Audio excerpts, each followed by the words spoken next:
I'm Erica Lukes, host of UFO Classified. For me, life isn't simply black and white. Life is full of many unknowns. It is my goal to travel the world and to work with the world's leading experts in the hopes of making groundbreaking discoveries. Join me on UFO Classified Friday nights at 4 p.m. Pacific Standard Time, only on KCOR. Turn left and then down the river.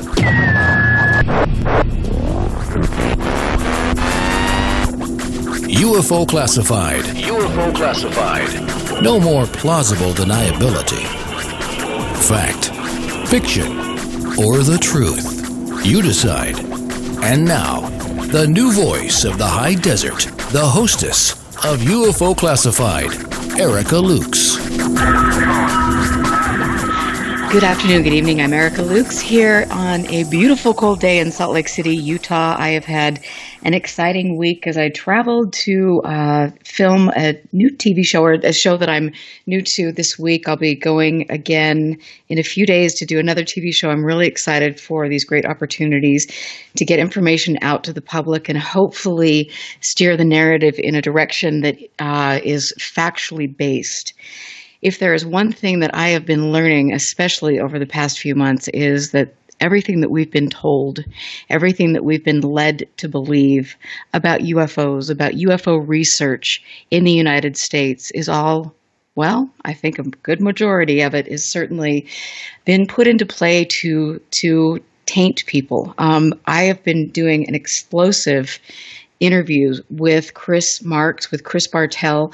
I have been working on Skinwalker Ranch, and now with some of the new information that is seeing the light of day, I have very serious questions about what actually took place at Skinwalker Ranch.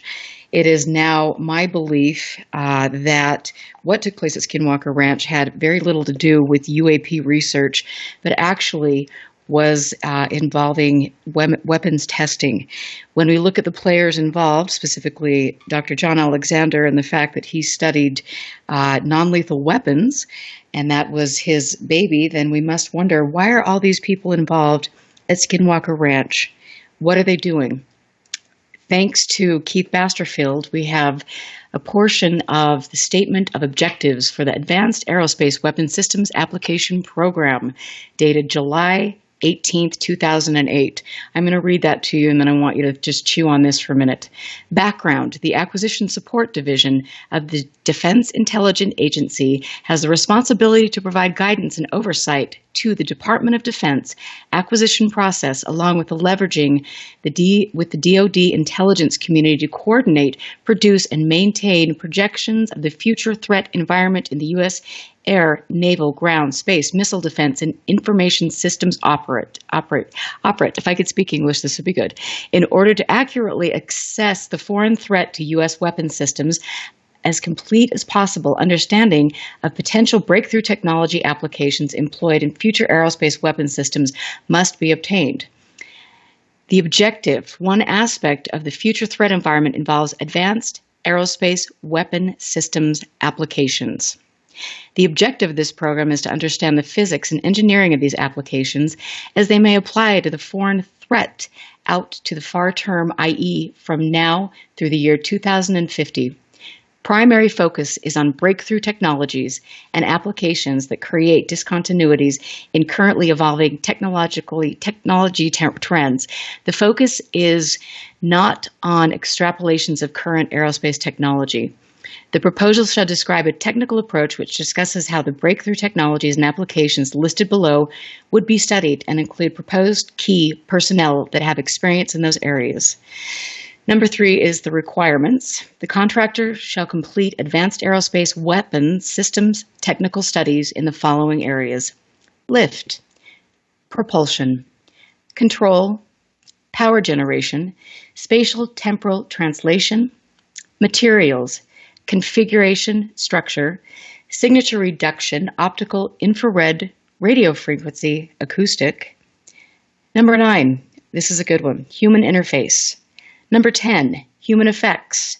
Number 11, armament, RF and DO.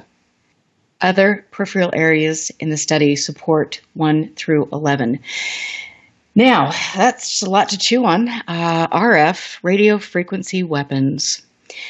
Pretty amazing. So when you look at the fact that scientists that were at Skinwalker Ranch didn't spend a lot of time there, when you look at the fact that later on, a lot of them, from reports, refused to step foot on the property, that's pretty telling. When you look at the fact that there were specific people that were living in that area or had access to the ranch that were told to stay off the property at specific times. What do you think that means? Do you think that means the mothership was going to land? Or do you think that means they were testing something? It is very, very interesting to see, and we also know from many different articles, one in Wired that came out a few years ago, 2013, that the Air Force wants new energy weapons to cause non-lethal bioeffects. The Air Force is preparing to spend millions researching how unknown bioeffects happen when the human body is blasted by radio waves and high-powered microwaves, which the Air Force hopes could lead to exotic new energy weapons. You read that, or you're hearing that correctly. Let me just continue reading this because this gets even more fascinating. Recently, the Air Force Bioeffects Division announced it's exploring how radiation from non-lethal energy weapons can cause changes to the body at the molecular level. The Air Force is pretty broad about what kind of weapons it wants to test. Directed energy, riot control agents, broadband light, acoustic sounds, and blunt impact materials. Yes, and what are the bioeffects on the human body? Well, we don't know, but I bet you Bigelow has a great idea since he sent the people working at Skinwalker Ranch to Reno to have all sorts of medical testing done. Absolutely incredible stuff. I believe that the ranch history is going to be rewritten in a big way, and the narrative, unfortunately, that has been put out there by a handful of people is going to crumble. And I really hope at the end of the day that when these people look at themselves in the mirror, they understand the effects that they've had not only on the people that were subjected unwittingly to testing, but also people in the community that have long believed some of these narratives that have been weaved for them. Do I believe that there is something incredible taking place in the Uinta Basin? Absolutely. Absolutely, without a doubt. That is a very special place, not just the ranch, but the Uinta Basin. It is not unlike a lot of other active locations in the world. There is something real. There is a genuine phenomenon that we need to study. But who is studying it? Because now when you look at To the Stars Academy, I have to say there's not a lot of talk about UFO research. Maybe some things here and there, but the most part it's them teaming up with the Army on specific things. And I highly encourage you to go to their website and really read through this. These things are very stunning, and I really hope that the general public starts to get a clue that this is being manipulated and this is very, very dangerous. We know that the United States government has no problem experimenting on military vets. Back in 1978, the CIA had a similar program which was testing on military vets. It was called Operation Peak, which included bouncing radio or microwave signals off the ionosphere to affect mental functions of people in selected areas, including Eastern European nuclear installations. So, my goodness, it certainly isn't looking good for some of the players involved. And I want to just say that I fully believe that at the end of the day, like I said, this story is blowing wide open. And I invite anybody that was involved with Bigelow Aerospace, with NIDS, to come forward and speak about this. I invite them to come on the show and tell us what they have to say. These are serious implications, and I don't say this without really knowing what I'm talking about, and I've done extensive research on this, but it is quite amazing. Tonight I'm going to be joined again by somebody who is an incredible person. His name is Chris Bartel. Chris Bartel worked at Skinwalker Ranch during the Bass days. He also was and is an active Air Force cop, security forces, active duty, worked at the Nevada test site as security, known as Area 51, got recruited into Bass. He spent 6 years on the ranch, and this is going to be great. And I believe that we can try calling him again, Tina, in a couple minutes, if you don't mind. He is currently in law enforcement and a graphic design artist. He does beautiful work. So I look forward to having him again. He will be free. So he's free now. Tina, if you don't mind calling him, that would be fantastic.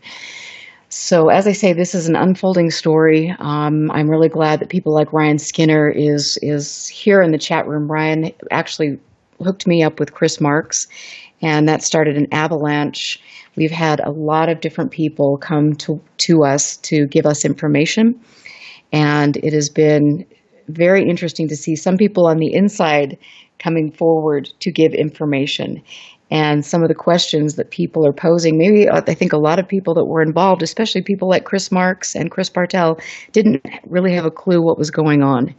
And because the UFO narrative was so craftily used to distract people, perhaps a lot of that kind of flew under the radar. As I have mentioned on different shows, the lack of equipment at the Skinwalker Ranch during these days was pretty appalling. They weren't given hardly any equipment. They had to bring in their own cameras to do research and spent their own time. And all of us asked the question when Chris Marx first came out, why in the world would he not sign an NDA? Why did he have all of these reports that I have in my hand? Why would they let that out there? Well, probably because it helped further their narrative. I've had many candid conversations with Chris Marx, and as you see through my interview process with him, his viewpoints have changed drastically. He was once a supporter of this. He absolutely believes that he had these incredible experiences. He knows he has had them. He has physical proof of these, but at the end of the day, what is it? What was he experiencing? Was it paranormal? Was this some sort of testing? We just don't know. So I really look forward to finding out more as this evolves. So I'm not sure if Tina can get Chris on the phone. Okay. Awesome. Okay, so now I want to welcome Chris Bartel to the show. Chris, thank you. I know that you're working tonight, and you are awesome to do this. And it's been very profound for me to see both of you and Chris Marx, go through this process of really letting it sink in what probably took place at the ranch. How are you feeling now with all of this? Yeah, thanks for giving me a chance to call in. Yeah, it's definitely a different perspective now, looking back at things out there, at the ranch. I cherish my time out there. It was a good and bad experience, but, now with learning about this new stuff that came out recently, and it makes me kind of second guess the kind of question. I have a lot more questions now than I had answers, and I kind of left the ranch thinking I knew about what the place is all about, and for the most part I do, but now I'm kind of like, what else is we're exposed to, and I'm kind of curious about that. Well, and that is really heartbreaking to me. I mean, I mentioned in the monologue, I don't know if you were probably getting ready to wrap things up at work so you could talk, but we know that military vets have been prime candidates for testing. And and it is really unfortunate that people like yourself that dedicate their lives, that sacrifice their lives in the name of service to our country, have to potentially go through this at the hand of contractors, government contractors. And when I heard that, when I first heard the term OSAP, I was like, the W stands for weaponize or weapon, and automatically my mind kind of goes back to when I worked in the Nevada test site where we openly, tested nuclear weapons on soldiers back then.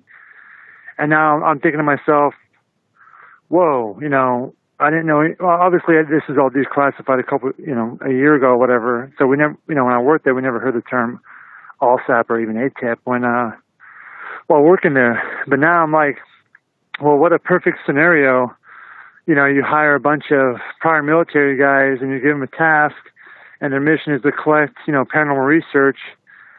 And then, let's just pretend, you test something else out there that might be another layer on top of the ranch, and you can blame whatever after effects are the cause of it on something else. It's a perfect scenario.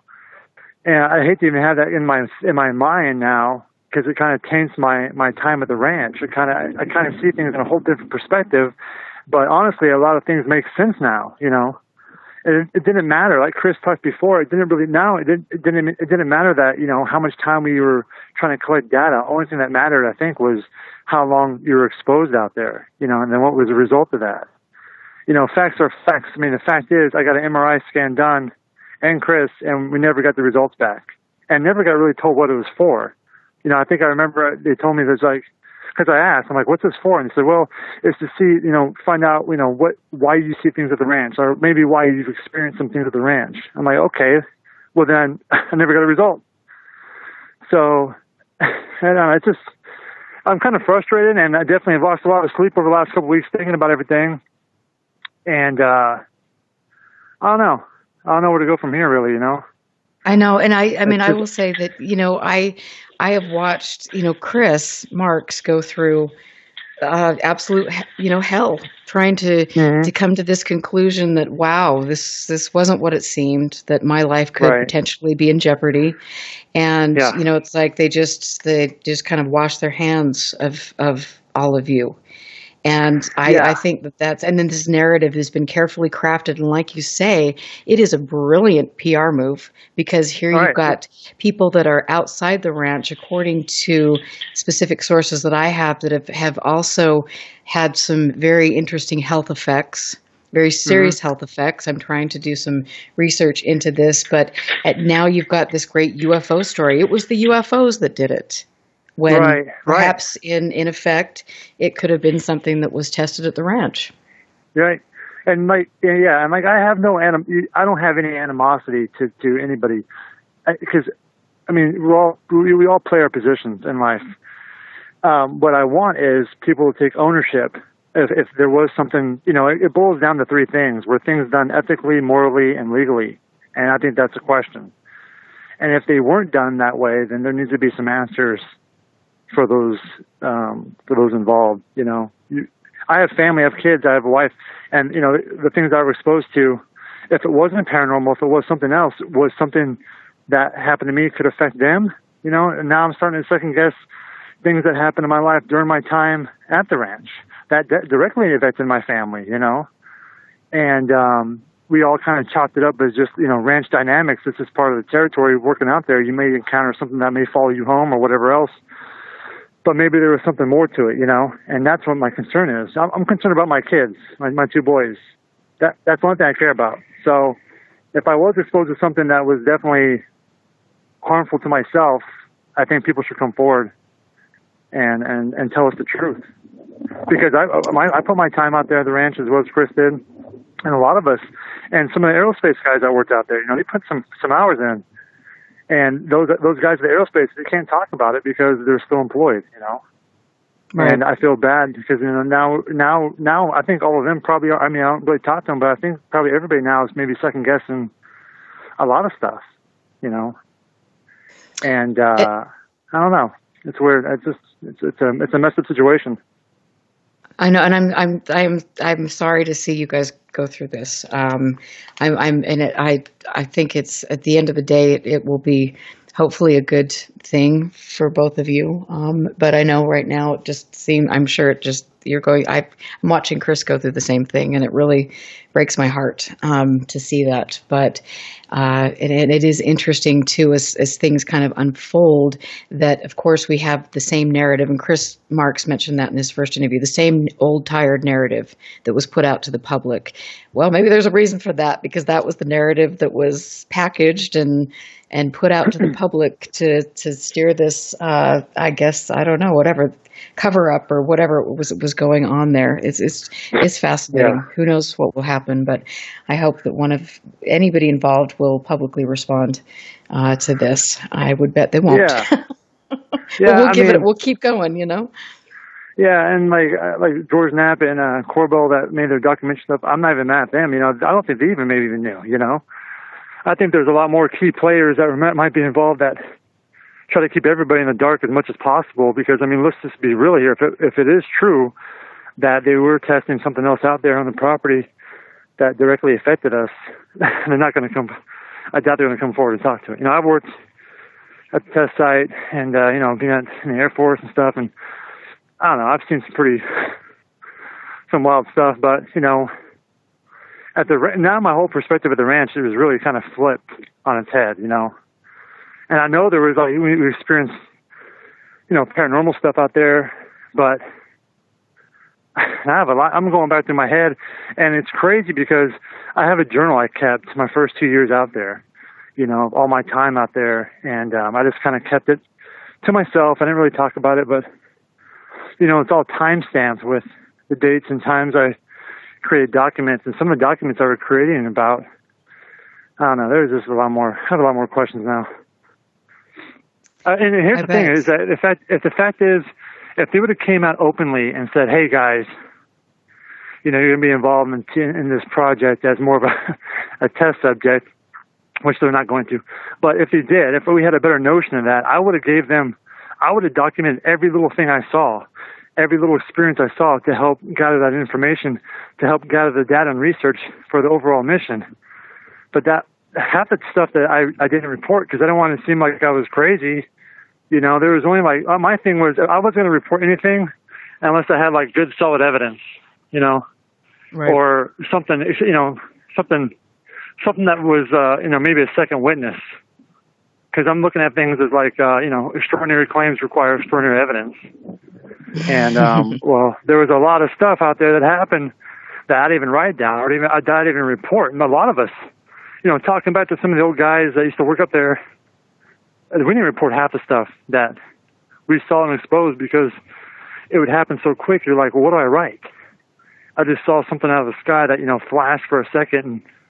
And it's just weird, If they would have told me from the start that, hey, you're going to be part of this project and this is what's going to happen, I would have reported every single detail I would have experienced. It would have been different. It would have been a whole different investigation. But that wasn't what I was told. And it is so interesting, and we're going to get ready to take a break here, but when we come back, I want to go back. I asked you this before, but I want to revisit what you were told before you were at the property and then what you were told by key players during your time there. I think that's a really important thing, but I want to thank you for coming forward. I know it's not an easy thing to do. I know that Chris Marx appreciates that as well, that I've talked to other people that were involved at during this time period. Same types of questions are coming up, and this is going to be an unfolding story. And I promise you, we'll get to the end of it. We will get to the bottom of it at some point in time. We're going to take our first break. I'm Erica Lukes. Thanks for getting into chat and supporting UFO Classified. We'll be back after the break. Stand by. This is UFO Classified with Erica Lukes. Erica Lukes. The phone lines are open now at 702-425-9230. That's 702-425-9230. Worldwide callers use Skype name KCOR Radio. More UFO Classified. UFO Classified. With Erica Lukes on the KCOR Digital Radio Network. After this. Toxins are everywhere, from the air we breathe to the food we eat and the water we drink. In a world where 80,000 known toxins and heavy metals threaten our very existence, how are you going to protect yourself and your loved ones? Introducing Pure Body Extra Strength, the world's first colloidal zeolite that helps trap and remove toxins as well as heavy metals from your body that are messing with your memory, clarity, sleep, and focus. Don't just take our word for it or the testimonials from our thousands of happy customers. Check out the hundreds of articles and case studies on the National Institute of Health website proving zeolite's powerful ability to remove toxins. For a limited time, listeners to KCOR will receive 10% off their first order. To get started, go to trypurebody.com and enter promo code code RADIO10. Again, that's trypurebody.com. Toxic junk is all around us, but now you can take back control of your health and protect yourself by detoxing with Pure Body Extra Strength. You'll be on your way to sleeping better, thinking more clearly, and feeling more energetic. Go to trypurebody.com right now and get started today. Now, broadcasting in digital HD radio. In the shadows, a voice cries out. Evidence that you're not alone. You said my name. What is your name? Proof that the living and the dead coexist. Or do they? Every Wednesday night, 6 p.m. Pacific, 9 p.m. Eastern, join writer, producer, and paranormal investigator Greg Bakken on Ghost Box Radio as he explores, interviews, and investigates evidence alongside some of the best in the paranormal community and beyond. 6 people killed. Ghost Box Radio, Wednesday nights exclusively on the KCOR Digital Radio Network, because the dead don't sleep. Ghost Box Radio.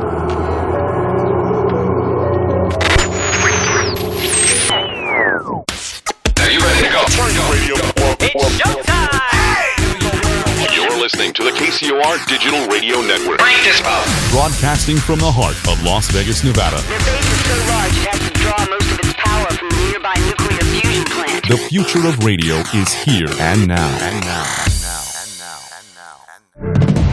Radio signal.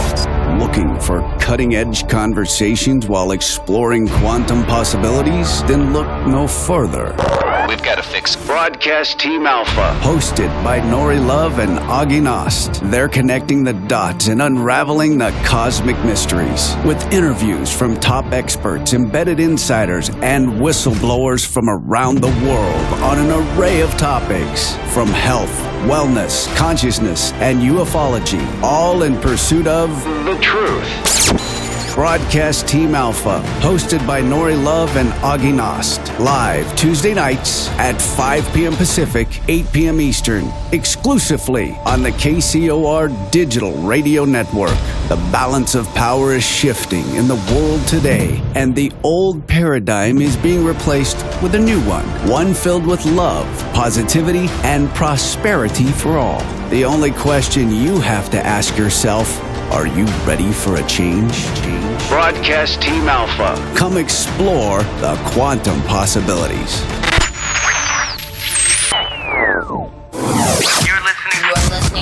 You're listening to UFO Classified with Erica Lukes, where the truth isn't hidden beneath the black lines of a Sharpie. That's the craziest thing I've ever heard. To be on with Erica, call 702-425-9230. That's 702-425-9230. Worldwide callers use Skype name KCOR Radio. Radio contact. Share your thoughts on the show on Twitter by using hashtag KCOR. Or head over to the live chats at KCORradio.com. The audience goes nuts. And now, your host of UFO Classified. Are you ready? Erica Lukes. Erica Lukes. Welcome back to UFO Classified. I'm always happy to be here. You can visit my website and show support for the show. It's ufoclassified.com. And speaking of, I want to thank all of the people that have pledged their financial support for the show. As you know, this is a listener-supported show. I believe in getting to the bottom of things. I don't want to be manipulated potentially by advertisers or people that I don't feel good about sponsoring. And so I've just chosen to do this and pay for my show here on KCOR, which I love. I appreciate all of you understanding that I'm trying to get the truth out, and the truth is very difficult to find when you're dealing with this subject, especially here in America, where it has been so tainted and corrupted by the United States government and their deliberate attempts over the past few decades to try to steer the narrative, to use the UFO subject as a front to entrap spies, like we saw with the MJ-12 documents, and to use it as cover for lots of other things. I have been doing a groundbreaking series interviewing two former Bass employees, Chris Marx and Chris Bartel, who is my guest tonight. And we've been slowly putting the pieces together, and we have more questions than answers. Now we look at ATIP and all of these things, and To the Stars Academy, and some of the wording and some of the people involved, all of these things, it's starting to make sense to me. And I'm not quite sure if this is actually UFO research or something more malevolent. I don't know, but we will keep you posted on that. Chris Bartel is here again with me, and and thank you again for being here and taking time out of your day to do this. But you had mentioned before we went to break that you did not write everything. I mean, you wrote things in your journal, but there were things that you just didn't put in your reports because they seemed too fantastic. And you mentioned that you would see like the sky, like the flash in the sky for a few seconds. Can you describe that a little bit more? Yeah, there was a couple of times I thought it might you try to make sense of everything, but I always thought maybe it was like a meteorite. But looking back now, I was like, well, maybe it was something more. Because it just like a big flash of light. It happened two separate occasions. Once when I was on the west side of the property, just doing a regular patrol. I think it was like 2 o'clock in the morning. It was really early in the morning, and there was no sound. It was like a big flash. And I was just like, what? And it lasted for like maybe a second or that, if that. Not enough for me to even see anything, but then I just kind of shake my head as like, okay, maybe it's just a meteorite. And then it happened again one time on the east side of the property, almost a similar scenario where the sky lit up for like a brief second. And I was like, what? And what was that? I thought maybe it was like I said, I always thought it was like a meteorite or something, because I have seen those come across the property before. But usually you'd see like a tail, like a tail end, like a dragon, whatever in the sky. This was just like a flash, like almost like an explosion in the sky. And like I said before, half the stuff that I experienced and saw at the ranch, I didn't really document. It's my fault, but at the same time, I didn't know what to. I felt like all the years prior with my experiences with other professions, I didn't feel comfortable documenting something unless I had real good evidence. Because if I didn't have good solid evidence, I would just be just a regular person that, I saw this. Okay, where's your proof? It's just another story. Well, I mean, that's what it is. But I did keep a journal, and I kept the journal, and I wrote down like my thoughts, because I did do a lot of meditation on the property. There was a place just north of Homestead 1, the trailer that we stayed at. I used to call it Meditation Rock. I think Chris went up there a couple of times too. It was a big rock. It's like the highest rock on the property. And I would go out there and try to like astral project sometimes at night. I was experimenting with everything to try to figure out the mystery of the ranch. So I would go out there at night and lay on the rocks with the dogs and try to like meditate and project myself out in the universe and stuff and see what would come back. And I don't know, sometimes I'd write down those thoughts. I'd write down those thoughts when I came back from doing that into my journal. So I kept this log, and I've had it for all these years. I don't know what to do with it, really, or who to even give it to, because it was just kind of something I was doing for myself. But knowing what I know now, I should have gave it to Colin or the rest of the guys on the team to help, gather more data. I don't know. That's the problem with the ranch. There was no real solid direction. It was just like we're told that this is a job. You're supposed to protect and secure this property, which was impossible to do with one person. And then on top of that, observe and collect data of anything abnormal or unusual, which we did. So, if you look at everything now, one person to safeguard 1,000 acres of property by yourself, this is no kidding. I would work like Chris did too. We would get up in the mornings early, start the reports from the night previous, and then we'd be out all day, all night, until I'd be physically exhausted where I would sleep. Because when you go to sleep out there, you'd be kind of paranoid about, well, if I go to sleep and somebody gets on the property and vandalizes something or steals something or hurts the ranch managers, that's my job. I'm going to be held accountable for that. And we push those issues up forward, like, hey, we need more people out here if you want to really safeguard this property, and it just met with deaf ears. And then now, looking back at it now, I realize, well, it's because they probably didn't care about our safety or security out there. We were just a test subject. to put it bluntly. I mean, that's what it feels like now. It feels like we were just live bait. And then when I think about that, it makes me kind of upset because it's like, I don't know, it was a dark time. It wasn't always, I mean, you try to make the best of it, and I always try to look on the positive side of everything. But it was definitely very difficult to be up there for 2 weeks by yourself, outgunned, no cell phones service, no back. It's just a crazy scenario looking back at it now. I laugh about it, but it's just like all of us that worked up there went through it, even the aerospace guys, and all of us had the same concerns. Like, what's going on out here? You know, why are we out here?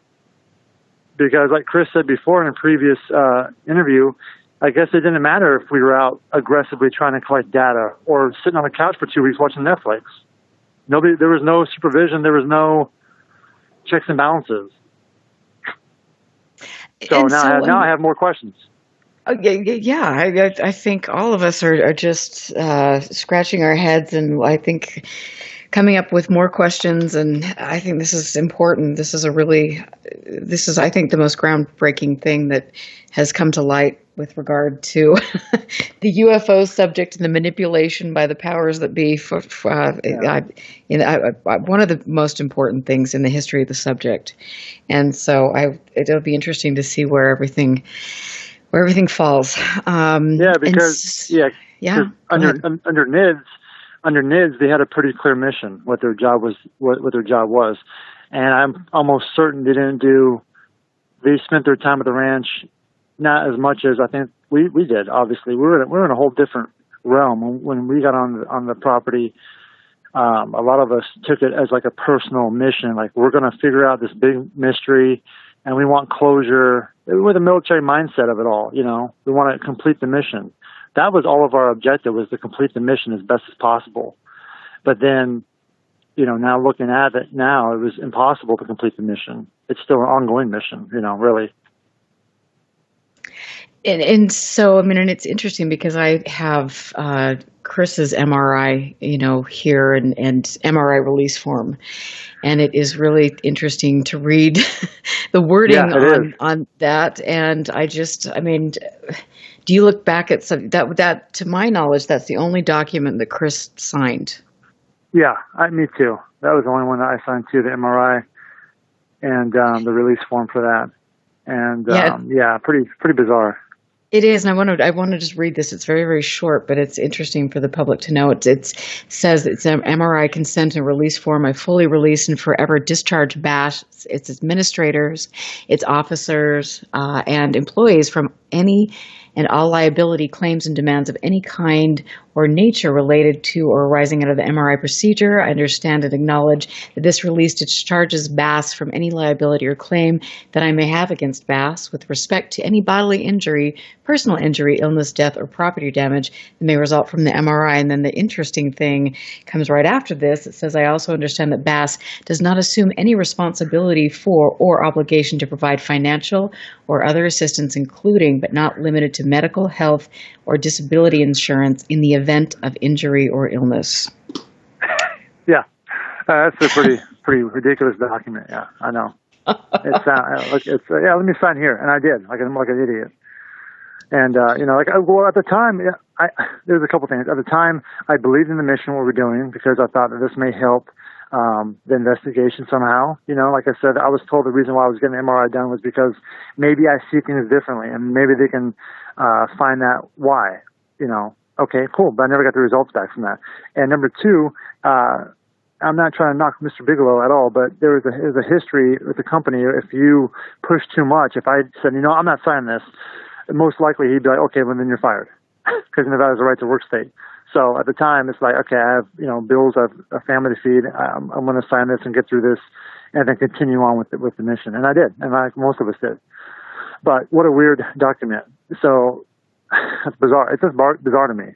You know, I don't know. Well, yeah, it is bizarre. You know, like I mentioned, the fact that you guys weren't asked to sign an NDA, that's what everybody has been saying. Why didn't you guys sign an NDA? And like I mentioned, the more that I learn, the more that it just maybe in some point in time they wanted these documents, these reports, to be released because it substantiated their narrative.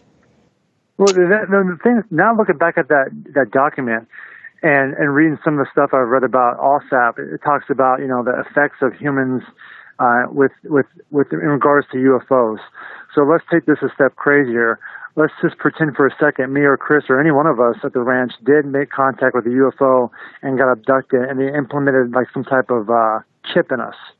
Well, if you're in an MRI, most likely it's going to get ripped out of your body from the magnets that are used into that procedure. So now I'm like, well, maybe, that's what maybe they knew about that. Maybe they thought that was a possibility. Oh, these guys might get alien contact and get a chip implanted in them. Well, this MRI might rip it out of their body. I don't know. I'm just trying to make sense of it all, because the document does say, it holds me liable for injury of the MRI. Well, I work at a hospital. I don't see very many people get injured from the MRI. So it's just weird. The whole thing is weird. Yeah, it is. I absolutely agree. I mean, and so do you, I have a question here from someone, and they want to know if you feel that you were changed or altered either mentally or physically, or became sick in any way that you could attribute to your time on the ranch. Yeah, absolutely. I think every single one of us were affected from being out on the ranch, mentally and physically. Well, physically, I know all of us would come back and feel lethargic and drained. It would be days before I fully recovered from leaving the ranch. I'd feel like so lethargic and dehydrated and just tired. And I really thought of it as maybe the elevation change. Once again, trying to use logic about the situation. Why am I feeling this way? But then again, maybe it was because something else. And all of us felt that way, pretty tired and exhausted, because you're running yourself rampant for those 2 weeks. Your objective is to safeguard this property by yourself. So you're pushing yourself to the exhaustion point every single day, trying to make sure that nobody gets on the property, because if they do, that's your butt on the line. The mental side of it, like I said before, I did a lot of meditation and astral projection out there, and I will say 100% positivity that my creativity level enhanced from being out there. Now, it might have been just because of the isolation of being out there by myself. I was able to focus my energy and to push into something in a positive format.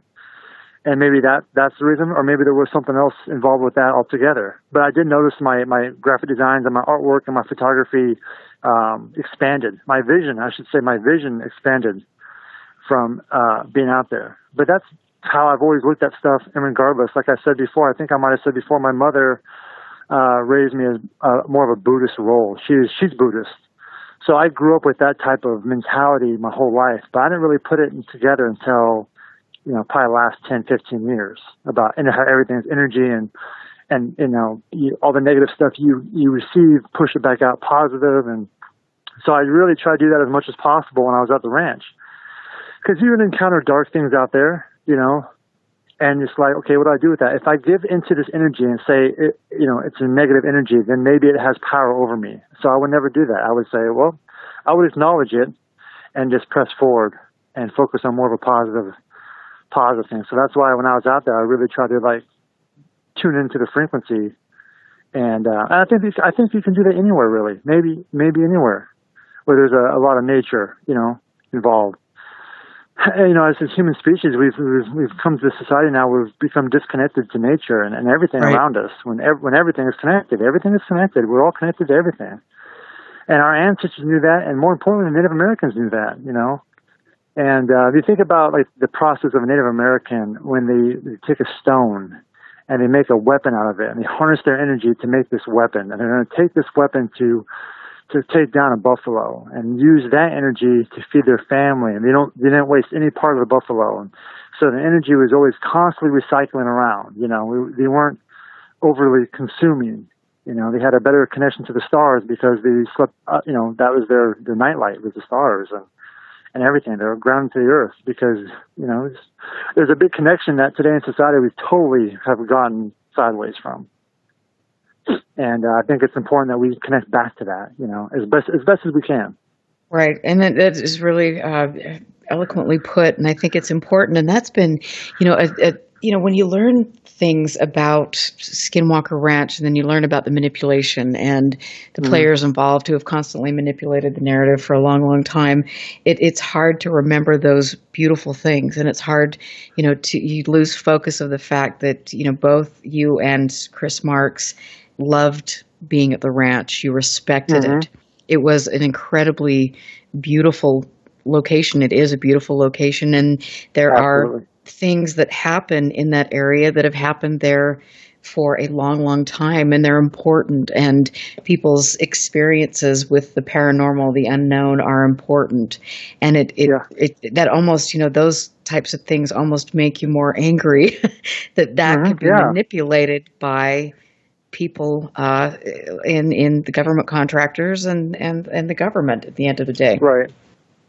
Like I said, the good with the bad. There was times at the ranch where, of course, all of us were scared at some point in time being out there by yourself at night, walking around.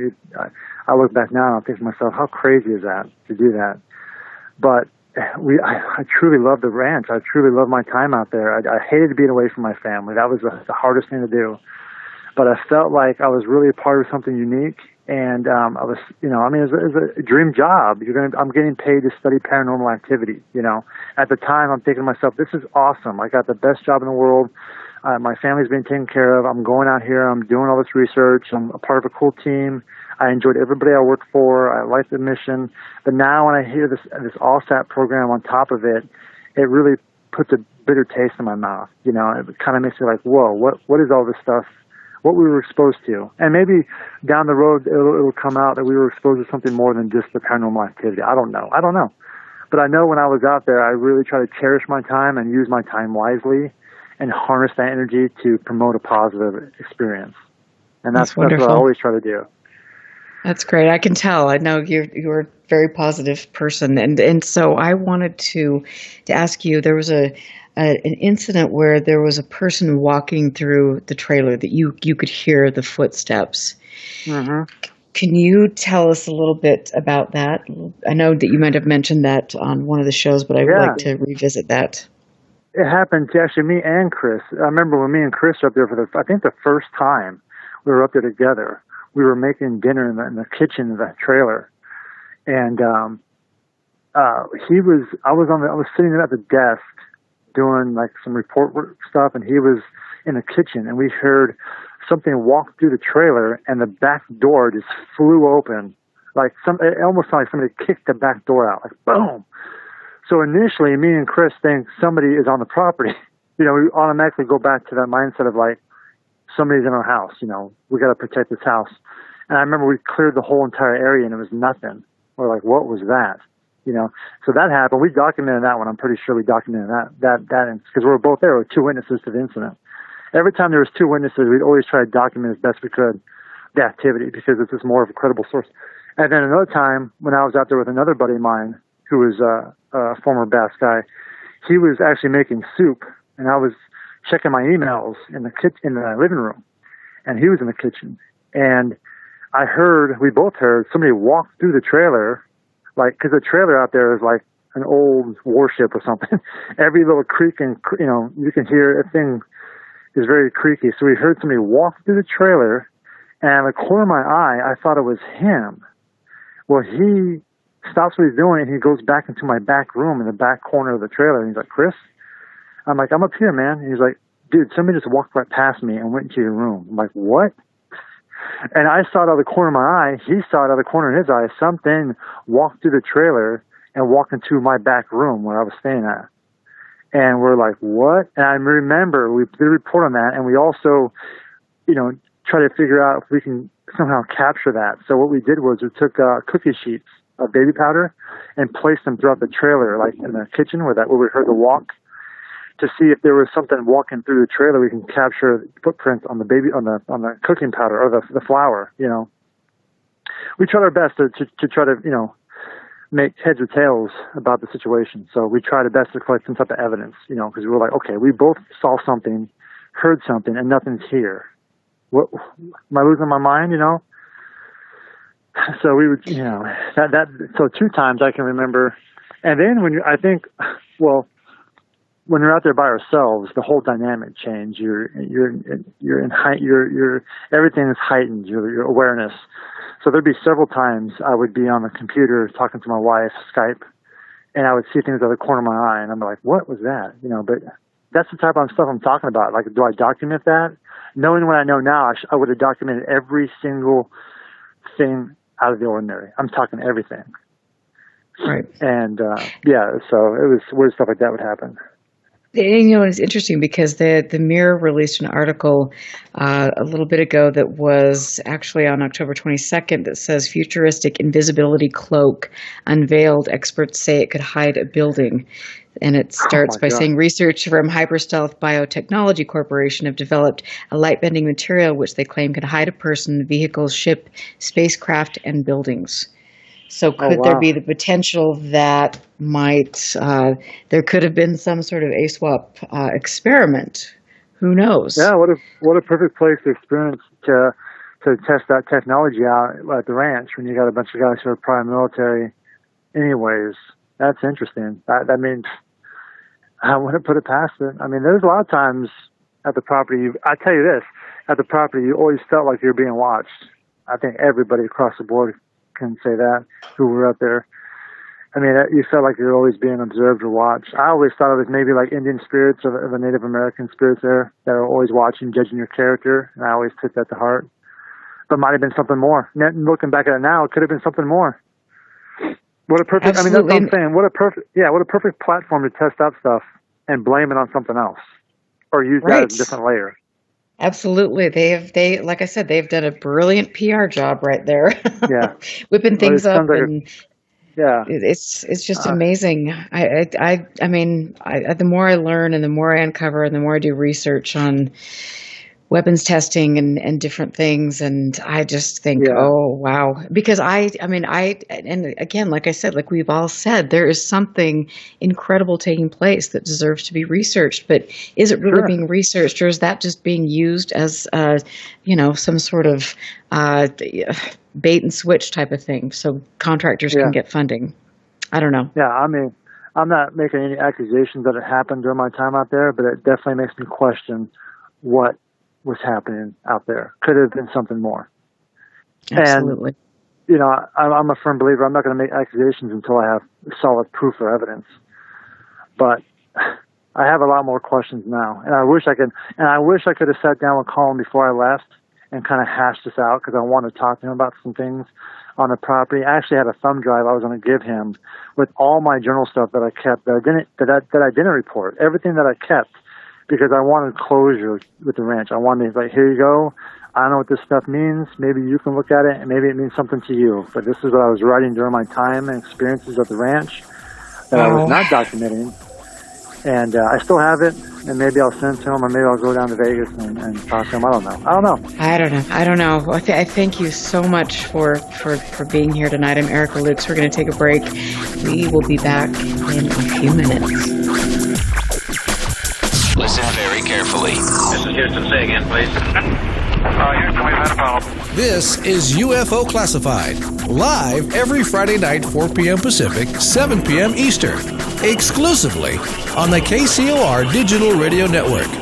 The truth is out there, just waiting to be discovered. And now, if you will, accompany me on a journey to the future. For more information on the host of UFO Classified, Erica Lukes, upcoming guests, as well as links to the past shows, visit her website at ufoclassified.com.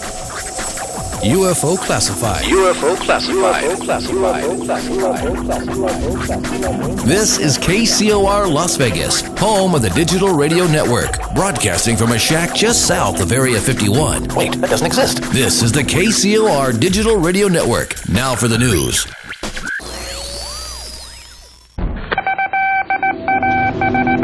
This landed at a ranch at Corona, New Mexico. The rancher turned it over to the Air Force. Rancher W.W. Brazil was the man who discovered the saucer. What I thought was a star began coming in my direction at a very rapid rate of speed. The unidentified object, which some sources thought might be a blimp, moved slowly down the Pacific coast from Santa Monica and disappeared south of Long Beach. I saw a UFO, and it went down the river, turned right at the United Nations, turned left, and then down the river.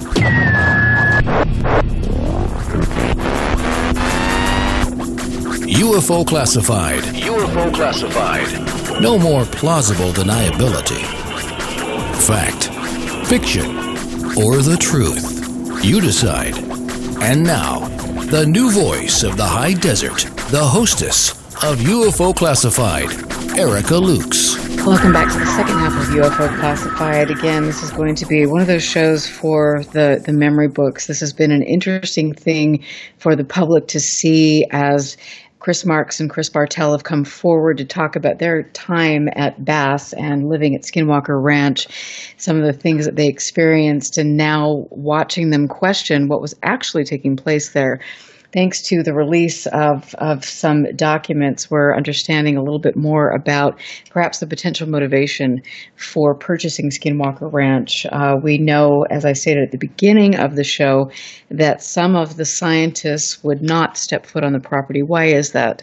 Is it truly because they were afraid that something would follow them home, or is it actually because they were afraid that they would be exposed to something at the ranch?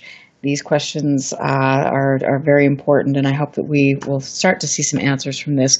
I want to just mention we've heard a little bit about Dr. Gary Nolan and Dr. Kit Green and some of the studies of the potential exposure to UAP, quote unquote, and some of the people that have been studied.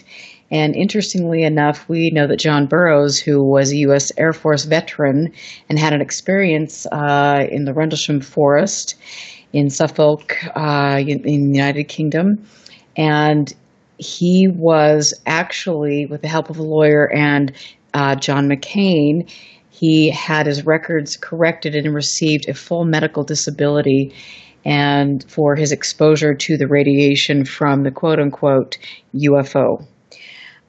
He is also part of that study. People like Chris Bartel and Chris Marx were a part of that study unknowingly. There is much more to come out about this. This is a really explosive story, and I look forward to getting to the bottom of that. And like I mentioned, I also want to invite anybody that was involved in NIDS to come forward, to come on the show. Feel free to address these allegations. That would be very helpful. I'm not hopeful that will happen, but we can give it a try. As I've been doing research over the past few years about the Uinta Basin, I absolutely know that there is something phenomenal taking place. There is something that is interacting with us in another intelligence. People are having incredible experiences. I have documented several families over the years who have had generational sightings of experiences. And it's hard to know now when things like Skinwalker Ranch are being exposed, what's the truth, what is testing, how are we being manipulated, but I do believe there's something very genuine that deserves to be studied. Junior Hicks is a legend. If you know anything about Skinwalker Ranch, if you know anything about the Uinta Basin, you know that Junior Hicks is a very important figure. There was a brilliant book, the best book about the Uinta Basin, and one of the best books on the UFO topic that came out a few decades ago. It's called The Utah UFO Display. A scientist brings reason and logic to over 400 sightings in Utah's Uinta Basin. That was written by Dr. Frank Salisbury. And in the book, he mentions the incredible work and some of the stories that Joseph Junior Hicks investigated. Junior Hicks was a science teacher, and back in the 60s, he gained the confidence of all of the people in the community and people on the police force, tribal police. They would turn to him with incredible sightings that he cataloged. He has over 700 of these stories of skinwalkers, of UFO sightings, paranormal happenings. It is incredible. I've had the pleasure of sitting down with him twice. And one of these settings, I was up there about a month ago and had the opportunity to talk to him. And now I want to play some of that interview because as things unfold on my end, this is his words really drive home a few points. So we're going to start the interview. We might have to finish it up after the break. But Tina, if you don't mind starting the interview, I would appreciate that. You are awesome. I might mention the big dog came and was interested in buying the ranch for some reason. For what purpose, I don't know. And he wanted to buy the ranch. And so he set up a cattle mutilation thing that he had called me on to investigate. And myself and my daughter decided to drive out there one day and see what was going on. So we pulled into the ranch and followed the creek bed up toward the west end of it. And we examined the ground and looked at it real closely, but we couldn't see too much difference in the ranch itself until we got to take a look at the cattle-mutilated cows and the mutilations that had occurred on it. And my daughter and I one time decided to go and check things out, but the scientists at the Las Vegas, you remember that's Area 51? Mm. They were also investigating things going on that were paranormal. And they called me, and I don't know how they got my name and number, but they called me and told me to be careful with what I did on the ranch because they had reports of portals opening up on the ranch. And these portals would open up and somebody would crawl up this portal and crawl on the side.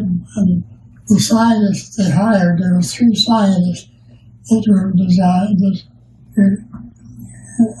to investigate this. And I told them that they were doing things the wrong way. They needed to go back, not really making a lot of noise, a lot of ruckus, and a lot of things happening. They should go about by each hiding their cameras, hiding the information that they were trying to retrieve.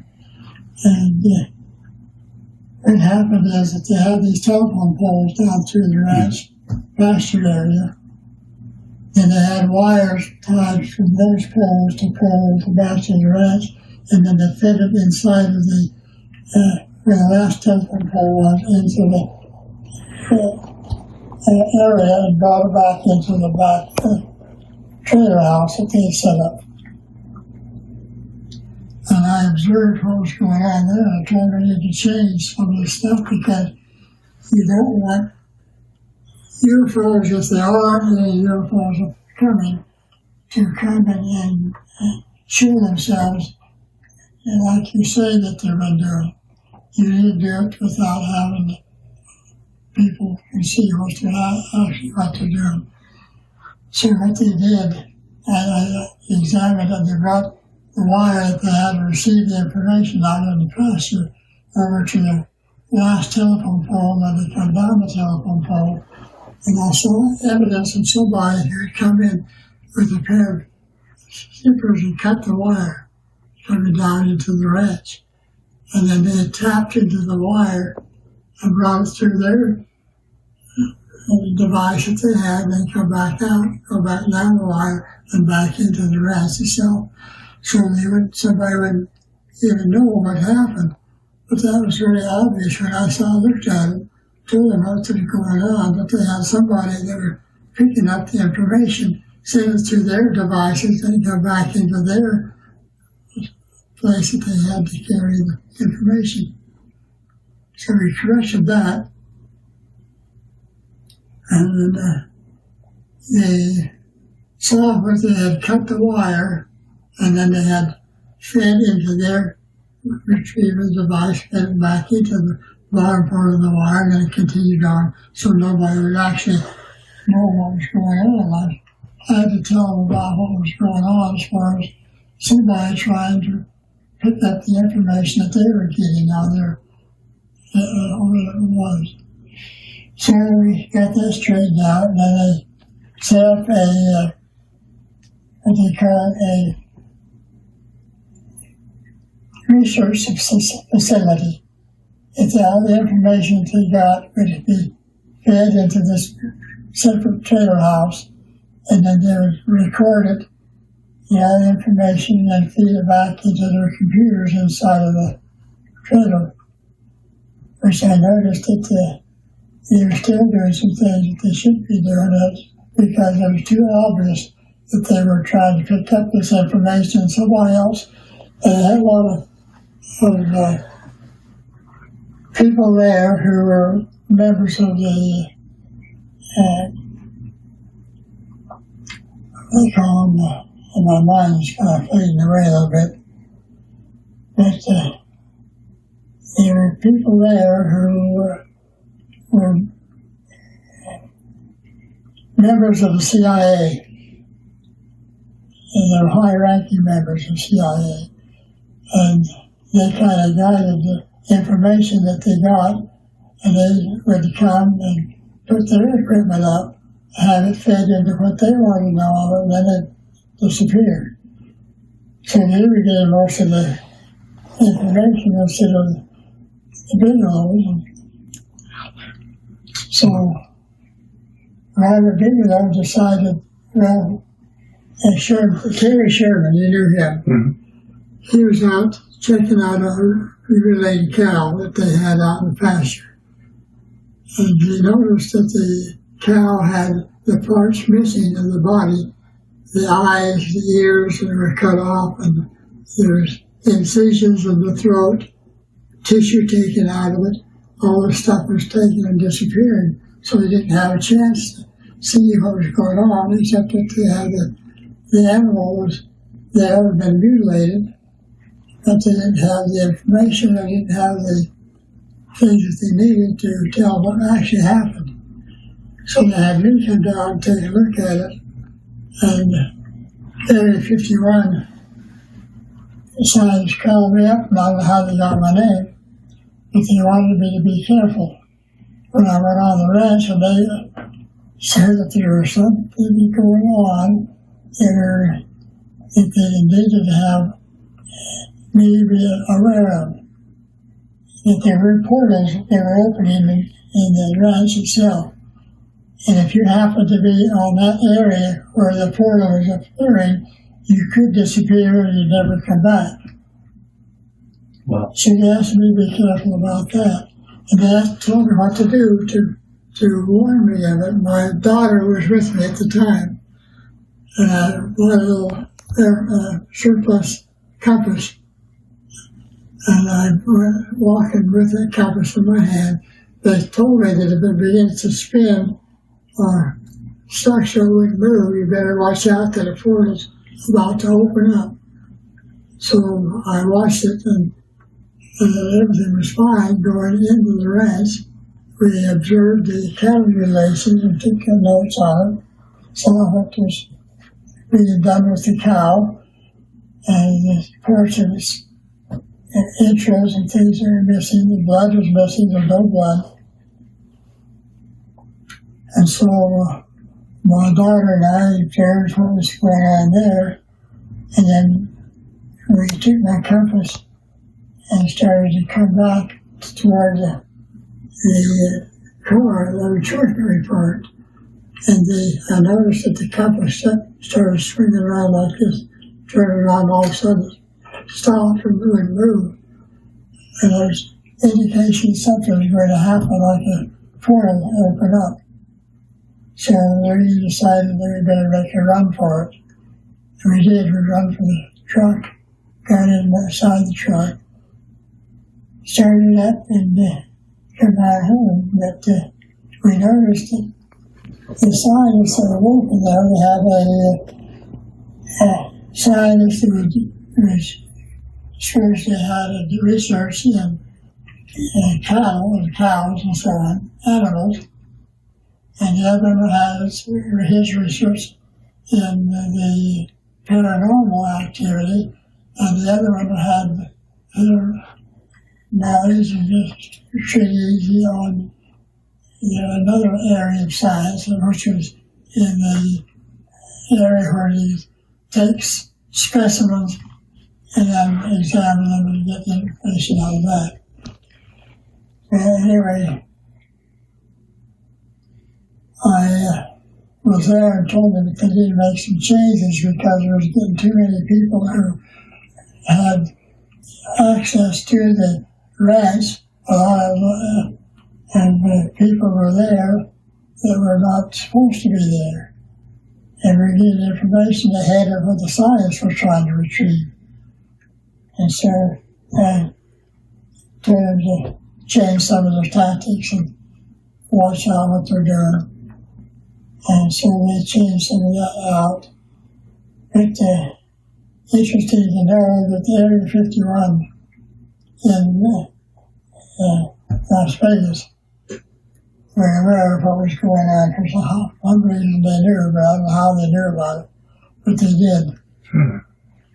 And they gave me cautions to take care of it and be aware of what was going on, which we appreciate. So anyway. So was Sherman as terrified as everyone says that he was about the ranch? Because I heard that he accepted a job and actually lived on the ranch after he sold it. He had the orders to go ahead and work at the ranch so there be nothing changed while he was there. He didn't want to do it, but he said he had to do it or else. And he did everything he could to keep them there. His wife, I think you heard, she worked at the Wells Fargo Bank. Wells Fargo. And she had this Bigelow came and told her she was fired from the job there at Like the Wells Fargo Bank? Yeah. And that she said, well, I need to know why I fired. Well, I said, if you get a court order, then we have to tell you. Otherwise, we can't tell you why you're being fired. So she had to leave her job that she had on, go back to the ranch, and be there with him while he was there. Her Bigelow was there. So her Bigelow was over that whole scenario of being manipulated and doing things the way he wanted it done.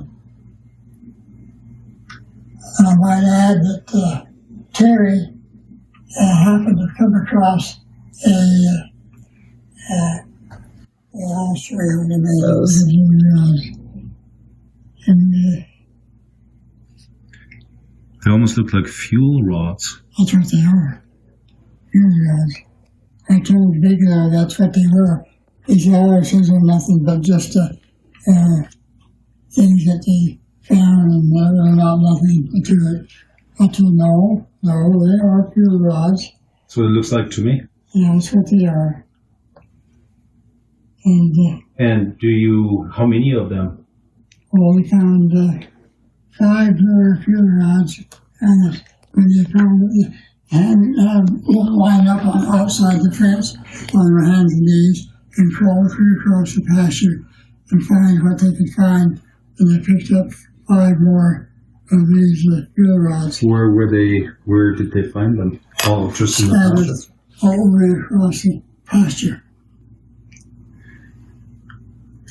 Wow. Yeah, they absolutely look like fuel rods. Why? I mean, what would the purpose be to have them there? Well, these fuel rods provide the energy to drive a spacecraft. And they cannot manufacture those in this climate that we have on this Earth. It has to be done on some other planet or some other source.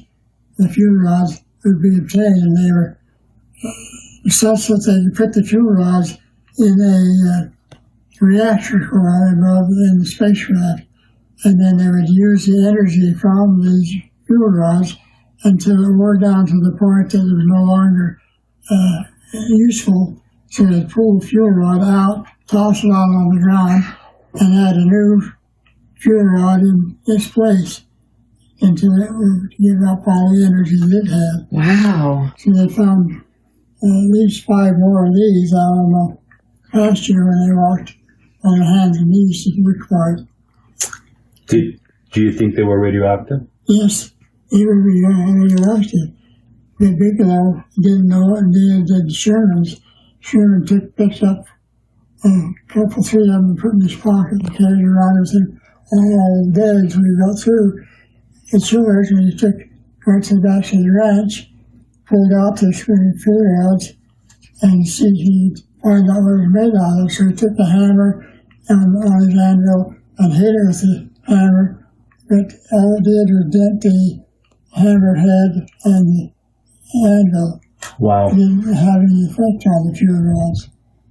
So he got worried about it, and he stuck the torch and heated it red hot, and as soon as he took away the heat away from it, it cooled down within seconds. He could hold it in his hand. So he knew he had something that was very, very odd. And he gave it to Robert Bigelow to check it out. And Robert Bigelow said, "What I'll take this and have it analyzed, and I'll be right back." And the scientist said, "Oh, let's go with you. We want to know too." No, you guys stay here, keep report and everything. I'll come back and report to you. So when he came back, he tried to tell us that they weren't anything of consequence. They're just a rod out of a searchlight. A searchlight? Yeah, it helped produce an arc, and then use that part of the energy in that thing. I said, "That's not the answer." "Oh, it's not." I said, "No, that's not the answer." So every time he came back, I'd tell him what I found out. But he finally decided that's what my answer was. It was actually the fuel rod. Okay, so that was an interview with Junior Hicks. He is in his early 90s and did a considerable amount of work in the Uinta Basin documenting cases. He also had very interesting things to say, as you could hear, even though my audio is not the best, but you could hear him talk about when Bigelow came to that area, when they purchased the ranch and were doing research. Terry Sherman found 3 fuel rods, or 3 interesting things that he found when he was digging on the property. He picked them up, put them in his pocket. When I was interviewing Junior Hicks, he showed me a picture of these 3 rods that he believed were fuel rods. We have had them looked at by a couple people that are in the know, and they do believe that they are some sort of nuclear fuel rods. And so what is going on? Junior talks a little bit more about this. We're going to bring Chris Marx in for the last part of the show. We will be right back. And stick around. Thanks for listening. Stand by. This is UFO Classified with Erica Lukes. Erica Lukes. The phone lines are open now at 702-425-9230. That's 702-425-9230. Worldwide callers use Skype name KCOR Radio. More UFO Classified. UFO Classified. With Erica Lukes on the KCOR Digital Radio Network. After this. Vegas, baby! Vegas' #1 source for talk and new music. How cool is that? 1 million miles till midnight. A story of timelines, artificial worlds, simulated races, and the galactic imprint, and the destiny of a blue world called Earth. 1 million miles till midnight, written by Solaris Blue Raven, is a journey through the mind's eye which allows the reader to surf a wave of technological and multidimensional intellect, revealing a bridge between conscious design and the truth. A multidimensional bleed-through awakens the world of artificial intelligence to set sail into the frontiers of a vast multiverse, morphing planets and terraforming ascended worlds beyond the linear programs of a fated race. 1 million miles till midnight will awaken, inspire, prepare, and enlighten one to the many multidimensional states of consciousness and worlds we reside in. With every cell and atom, we are this truth and multiverse. 1 million miles till midnight. Written by Solaris Blue Raven. Available now at Amazon.com. Don't wait. Get your copy today.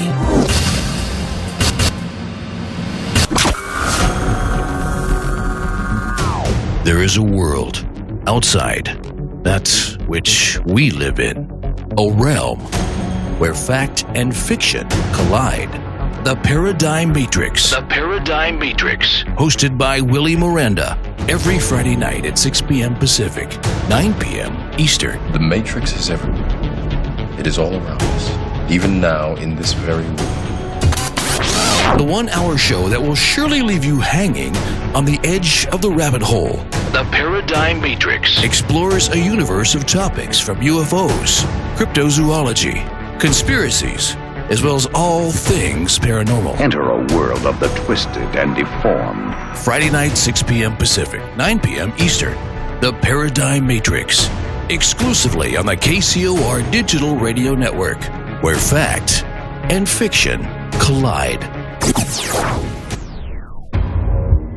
Alien Deceptions, a suspenseful sci-fi romance thriller by Tina Marie, featuring the tantalizing Erica Jones and the mysterious Russell Hamilton. An out-of-this-world book of fiction based on years of document facts and files the government does not want you to know about. At least, not yet. Alien Deceptions by Tina Marie. Available now at Amazon.com or get a signed copy at TinaMarieEntertainment.com. Get your copy now. 1, 2, 3, 4! To the KCOR Digital Radio Network. I love the way it sounds. Love the music. I listen all day. The future of radio is here and now.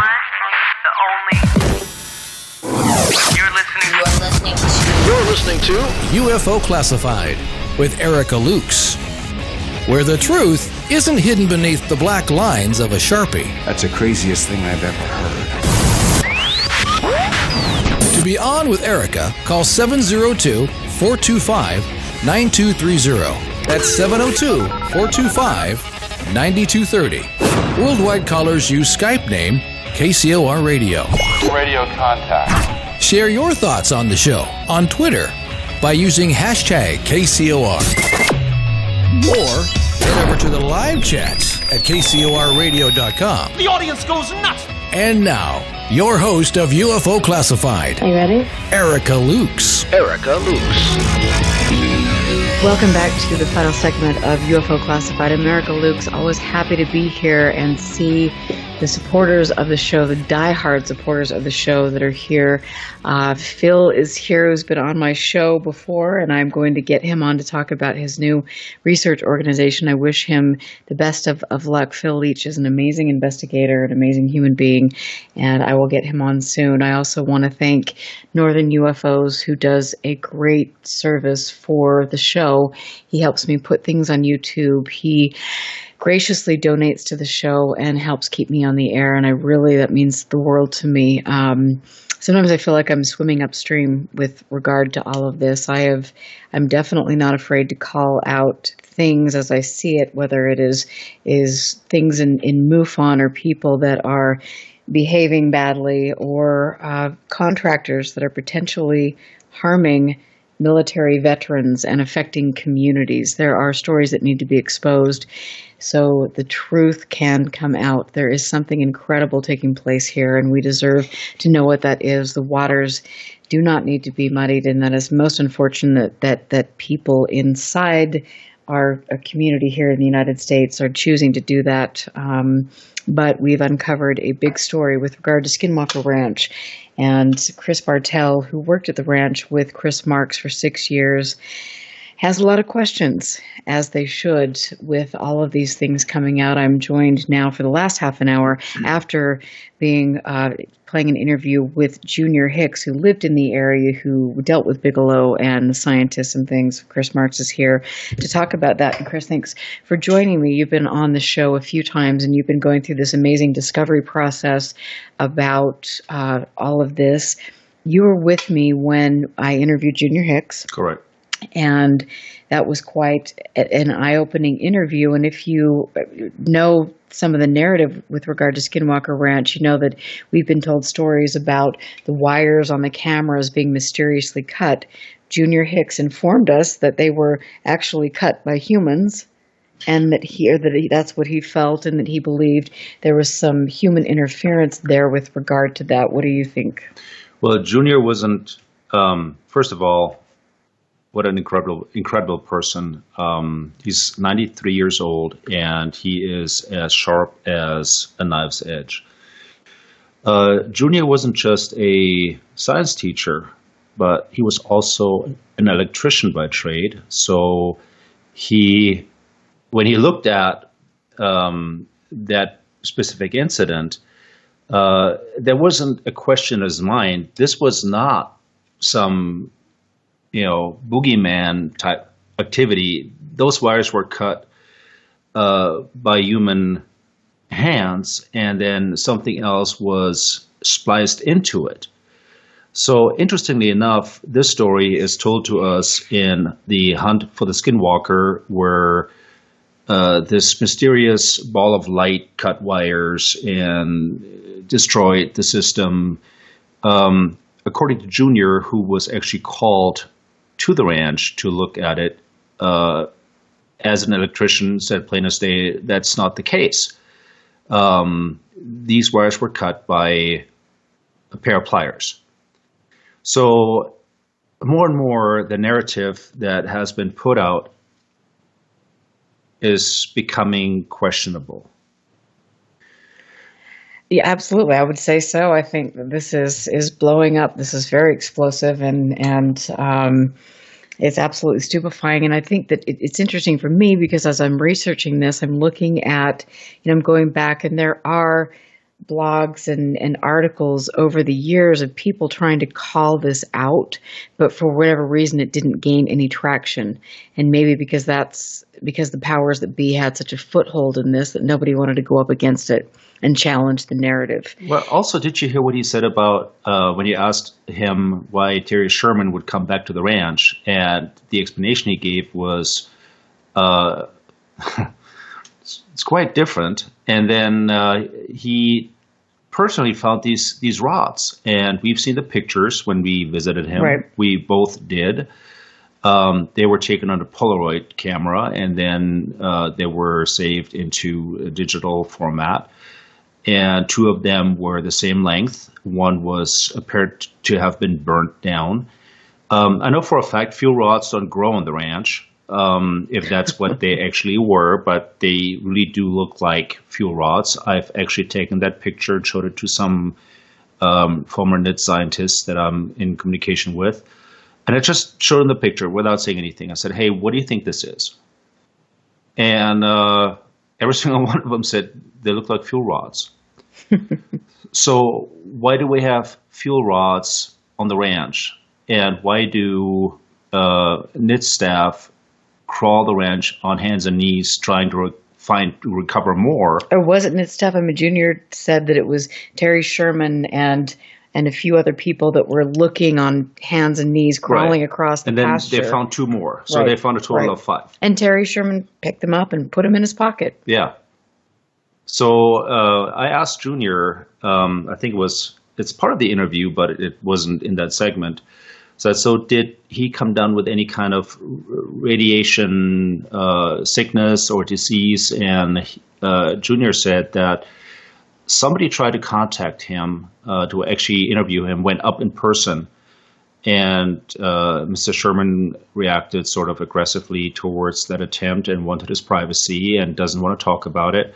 So I don't know. I mean, did he get anything from being in contact with these things? And why was there such an urgency to collect them if it was really nothing? Right. I mean, and the question has been posed, if they were really radioactive, then he would have been dead within a short amount of time. Well, it depends how radioactive they were. I mean, it depends if they were activated or, I mean, I'm not a scientist, I'm an investigator, but interestingly enough, he turned them over to Mr. Bigelow himself. Right. Junior did. And Mr. B said that he would get back with him once they were tested and tell him what they actually were. And then that never did happen. And so Junior still doesn't know what they were. Nobody does. But the fact is, and you know what? What do you think? Maybe we should put this on the picture online for people to see and make their own. And perhaps we have it. I mean, why not put it online and let people look at them and see what they think maybe somebody knows what they are. We Googled it, and it appears to be a few rods. I mean, like I said, I'm not a scientist, but I'm an investigator, and maybe there's somebody out there that actually has worked with those things and can tell us what they are. Right. Right. And so, I mean, and this is interesting. This is like one of those things that, of course you've got somebody like Junior who was kind of brought in, but then pushed out. And it's been interesting to talk to him over the years. He's an incredible man. I just think the world of him. And like I said, I think that the Utah UFO display is one of the most important pieces in UFO literature that we really should look at. And there's no doubt that there's something taking place in the Uinta Basin, but unfortunately, it has been manipulated, and it's been used as a smokescreen for contractors to come in and do whatever they're going to do. Well, talking about contractors, you know what I also find interesting? That Bass, or Mr. Bigelow, was the only bidder for a $22.5 million contract. Why is that? Why? I mean, that's a lot of money. And there was only one bidder to this contract, only one, and of course he got it because there was no competition. This is, to me, just not realistic that you put out a contract, or the DIA puts out a contract for $22.5 million, and there's only one company that applies and actually gets the job. Isn't that weird? I think it's kind of strange. It is a little strange, but I think a lot of this is strange, and like I say, I think that to me it is really sad that that a really important topic is being manipulated at the end of the day, and that people are potentially, and I'm throwing that out there saying potentially, military veterans are being exposed to things and like Chris Bartel said, I mean, he would have willingly done it had he known what he was signing up for. And see, I would not have. But I mean, we don't even know what we were exposed to. And here's another thing that I found interesting about Chris's statements was that, and I'm sure if there are long-term effects that have taken place, I know that Chris wouldn't have done that either because he's got family, and I've known Chris for 10 years, 11 years now, and he would not have done that willingly to get altered. But here's one thing I found interesting, what he said. He talked about the invisible person walking through the trailer. Mm-hmm. I want to go into a little bit more depth on that because this is a phenomena that pretty much every person or most people that worked in Bass during that time have experienced. In my case, I experienced it with Chris, but I also did while I was there by myself. And when I was there by myself, and I've talked about this earlier in previous interviews, the trailer set funky because it's been sitting there on blocks for years. So it was sort of like, it wasn't level. To open the front door took a little bit of force. And when I was by myself, the storm door, the outer door was flying open. The inner door got kicked in to the point where it bounced back from the wall.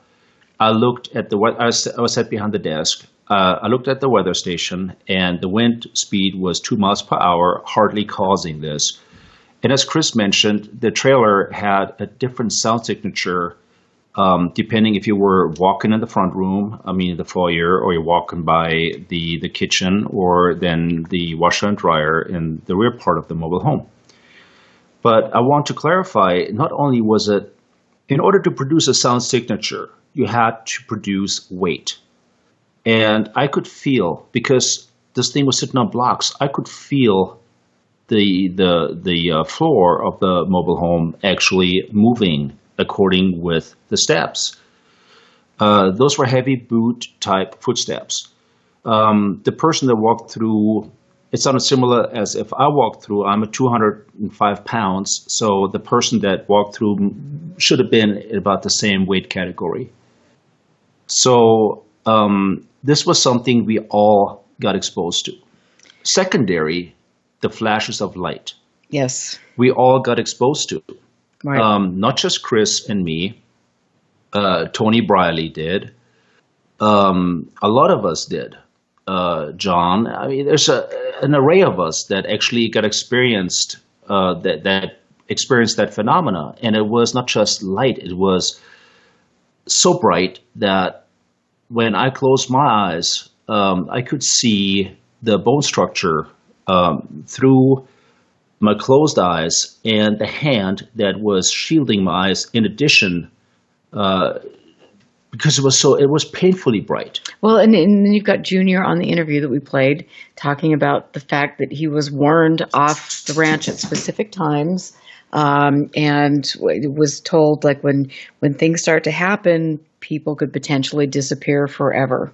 Right. So are these portals, quote unquote portals, that are opening up, are they actually portals from another dimension? Or is this some type of testing? And I want to just talk about this, and I want to go back to what I read at the beginning of the show, the statement of objectives for the Advanced Aerospace Weapons System Application Program, and go back to the requirements. So we've got lift, propulsion control, power generation, spatial temporal translation, materials, configuration structure, signature reduction, optical, infrared, radio frequency, acoustic, human interface, human effects, armament, RF, and DO. So RF exposure causes genetic damage, reproductive defects, cancer, neurological degeneration, and nervous system dysfunction, immune system dysfunction, cognitive effects, protein and peptide damage, kidney damage, and developmental effects that have reportedly been studied and peer-reviewed. So, very, very interesting. I think there are lots of questions that need to be answered with regard to what took place at Skinwalker Ranch during those days. So I've asked Chris offline after he did his interview if he had noticed any changes as far as prior to BAS and then past or post BAS. And it's one of those things you don't really want to talk about because it's very personal. It's very, you don't really want to talk about things that may have changed negatively. But I opened the door. I said, you know what? In my case, I have lost the ability to fear. I have lost that sense of fear. It's not Rambo type nonsense. It feels like it's not there anymore. I don't fear, which is not a good thing, because fear is healthy and fear is a good thing. Secondary, I have noticed that I react to things much more aggressively than it warrants. I've learned to kind of control it, but it's almost like it comes on. It's like turned on. Once I realized it, I was able to dial it back, and I have dialed it back. But I asked him if he had similar experiences, and he did. Almost like irrational aggression to something that is not a big deal. And right. You start to realize it's like, wait a minute, what am I doing here? Why am I acting this way? And then I talked to others that were there. They say the same thing. So my thing now is I'm trying to find out, have we all undergone the same changes? I find it interesting. One of those filmmakers' motto is weaponize your curiosity. Well, if I look at the medical report, it talks about the Laudette and so forth. Right. And it talks about, they call it the antenna.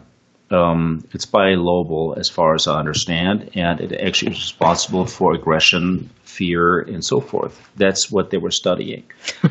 And that is what they documented with 17 or 18 points within the report. Absolutely. That they did changes. And absolutely. I mean, that's the thing. And it's been interesting to have different pieces of leaked information come to you, come to me, different things, and then to look at, I mean, I've done extensive research and been looking at the bits and pieces that have been put forward and the narrative that's been sowed about these tests with regard to people being exposed to UAP and all of these things, but things are just simply are not adding up now. Well, on top of that, you take what better people to test this on than combat personnel? Right, of course. That seems to be the way of the... You take prior combat soldiers and that actually had been in theater and had experienced extreme aggression and extreme situations that the normal person may not be exposed to. A lot of us are also prior or current law enforcement, which that is a whole different category of people with as far as digesting a daily routine that is far different from that of let's say, somebody that works in a bakery. So how better to choose your test subjects than people that have been through the fight or flight numerous times, right, that know their fight or flight syndrome and their response. And I want to also kind of remind people the Germans back in, it was 42, I believe, when they came up with methamphetamine. They invented methamphetamine in order to enhance the combat performance of their frontline personnel. Apparently it was effective. So, well, we don't do meth anymore on troops, but how do we make our troops more effective? How can we make it more aggressive? How can we more steer them? And how coincidental is it at that point that you use combat troops and expose them to OSAP, which we know now it's taken place. It's not a myth. It's not a theory. Right. It has taken place on the ranch between 2008, 2011. The program director was observed and escorted by a scientist that just recently met with in Las Vegas. So it's a fact that OSAP was awarded to Bass. It's a fact that OSAP took place on the ranch. It's a fact that Bartel, me, and the other guys were on the ranch during that time. It's a fact that there was no research going on as far as there was no equipment, there was no supervision, there was no guidance. It's a fact that they ran this bean project thing that had absolutely zero relevance. And let's go back to that, the bean sprouts. For people that haven't listened to the other shows, there were bean sprouts, and actually the photos of those were on Skinwalker Ranch, are on skinwalkerranch.org. And it was very interesting because there were these bean sprouts that were put throughout the trailer where you were living, and then there were test samples or whatever, right, that were at Bigelow. But they, as you mentioned in another show, this was kind of a half-witted experiment that you didn't really understand at the end of the day, and now we look and see how they actually research nuclear radiation, right, and what do they use to test this? The bean sprouts, right.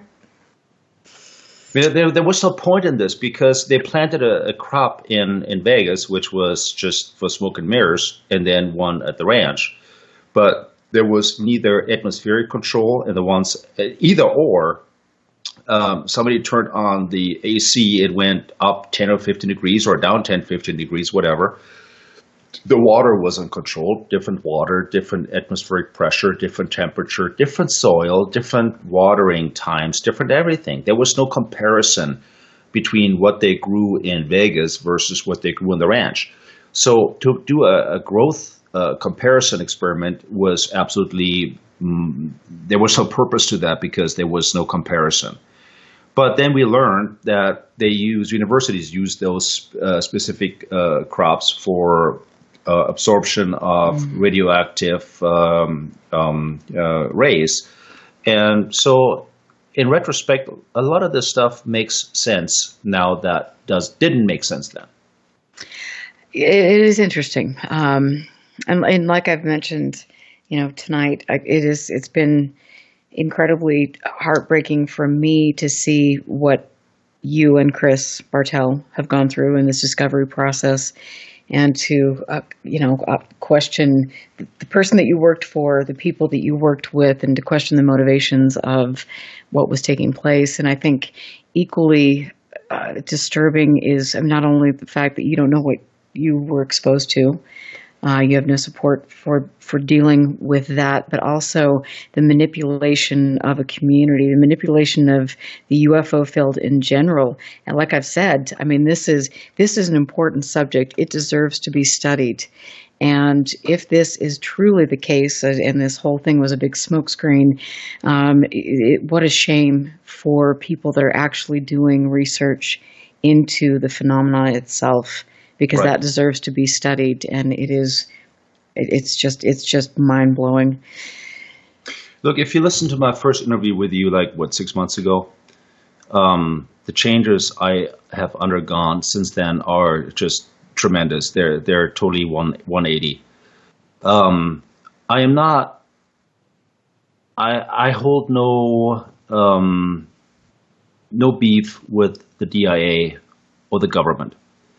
Matter of fact, I think the OSAP program is probably something that is not a negative program. It's not a bad thing. But I'm holding the private contractor responsible for A, not disclosing what was going on the ranch, B, for subjecting us to something that has potentially lifelong implications on us. Right, without disclosure. Absolutely. Because I tell you, I wouldn't have done it. I would have walked. I said, no job's worth it. Absolutely. And thank you so much for being here. We've got to wrap the show up. I'm Erica Lukes here on UFO Classified. Thank you, Chris Bartel and Chris Marx. This story will continue to unfold. Stick around for Willie Miranda up next, and have a great weekend. We'll catch you next Friday. Listen very carefully. This is Houston. Say again, please. Houston, we've had a problem. This is UFO Classified, live every Friday night, 4 p.m. Pacific, 7 p.m. Eastern, exclusively on the KCOR Digital Radio Network. The truth is out there, just waiting to be discovered. And now, if you will, accompany me on a journey to the future. For more information on the host of UFO Classified, Erica Lukes, upcoming guests, as well as links to the past shows, visit her website at ufoclassified.com. UFO Classified. UFO Classified. This is KCOR Las Vegas, home of the Digital Radio Network, broadcast